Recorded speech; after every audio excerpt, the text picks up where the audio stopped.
মাশাআল্লাহ, এই মুহূর্তে গাজীপুরে বৃষ্টি শুরু হইল। আল্লাহ পাকের নিয়ামতের পানি।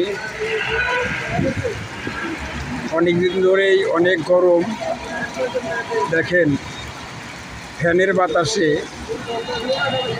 প্রাণ জুড়ায় না, কিন্তু আল্লাহ পাকের নিয়ামতের এরকম একটা জিনিস যে হঠাৎ করে একটু বৃষ্টি নামাতেই মনে হয় কলিজাটা একবারে ঠান্ডা হয়ে গেল, শীতল হয়ে গেল।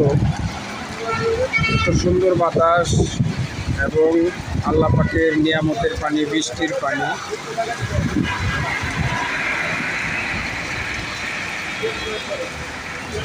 ঈদের বাড়িমুখী যারা ঘরমুখী হয়েছিলেন, ঢাকা শহরের ভাই ও বোনেরা, তারা সবাই ঢাকার দিকে আবার ফিরে আসতেছে।